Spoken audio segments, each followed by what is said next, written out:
U.S. Border Patrol agents are on high alert following warnings of potential attacks from the other side of the border. They've been ordered to remain vigilant, wear bulletproof vests, carry long guns, and operate in teams.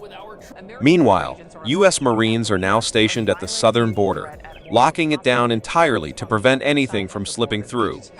But this total blockade has infuriated Mexico's drug cartels, who have been raking in billions thanks to America's open border policies. Now, they're plotting to take on U.S. law enforcement and military forces. But that might be a catastrophic mistake, as the border is about to see an unprecedented U.S. military response.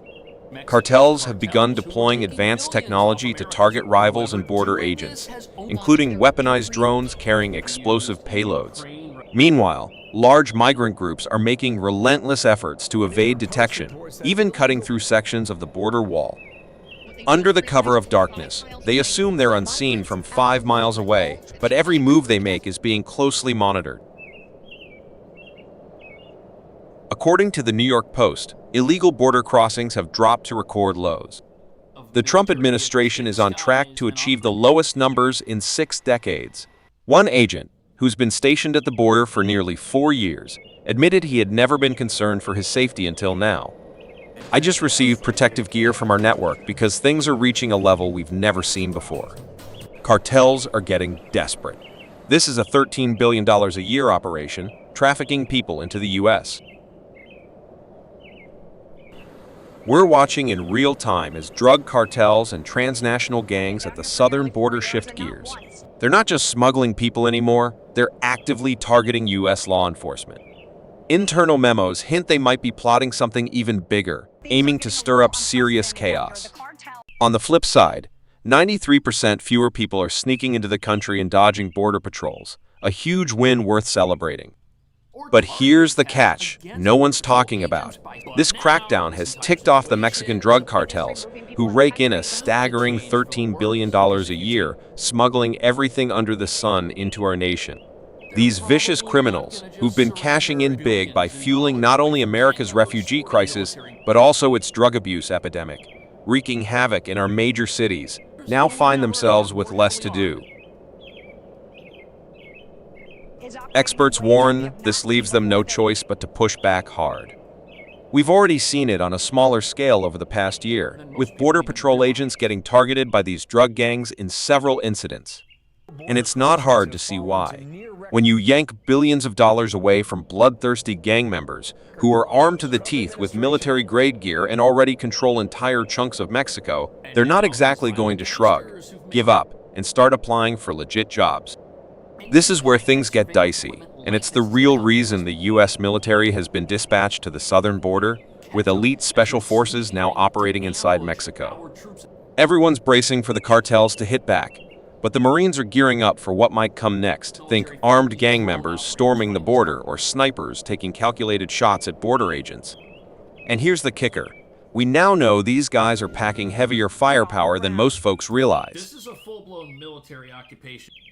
Reports are coming in that drug cartels are stepping up their tactics, deploying drones to unleash explosives on rival gang members, and, in some cases, even soldiers. They're not just tossing bombs from the sky, they're also planting homemade explosives, like IEDs, on the ground. And those soldiers? They're not the Mexican military, these are cartel fighters. Picture them as a rogue army camped out on the Mexico side of the border. Experts say these guys are locked and loaded for war. Truth is, they're already battling other gangs in the Mexican government. The big worry? They might soon turn their sights on U.S. law enforcement, sparking a chaotic mess so wild that reporters are now being handed bulletproof vests. And as you'll see, our military could soon face threats on the battlefield, unlike anything they've dealt with before. These cartels are getting desperate. We've got video proof of them literally dropping bombs from drones. For years, they've been raking in cash by exploiting the wide-open U.S. border, but that gravy train has screeched to a halt and their business is crumbling fast. They're not about to sit back and take it, though. The New York Post dubbed these kamikaze drones. Imagine this. A photo from Ukraine shows one in action, with a bomb so massive it dwarfs the drone itself.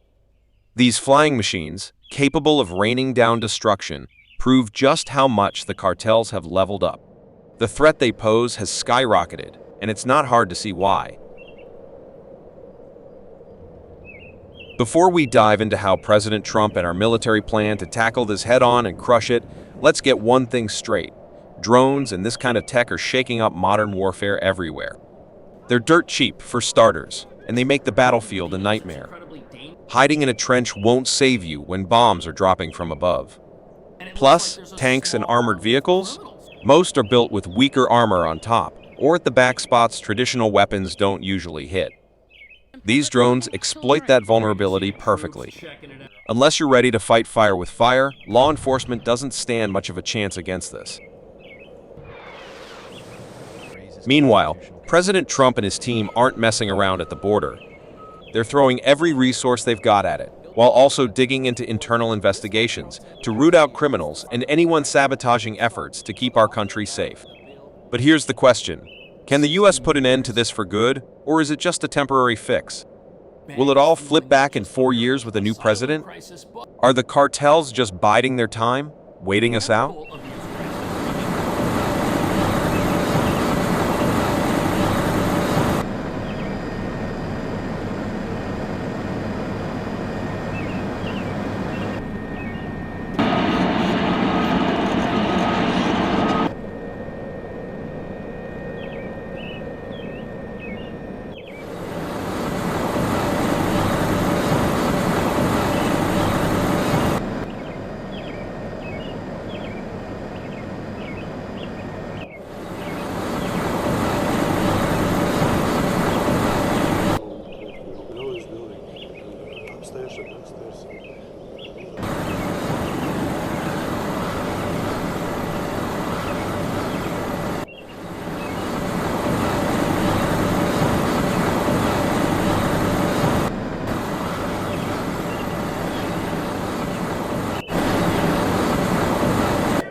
Friends, 1, 2 vehicles. That's caution demolished.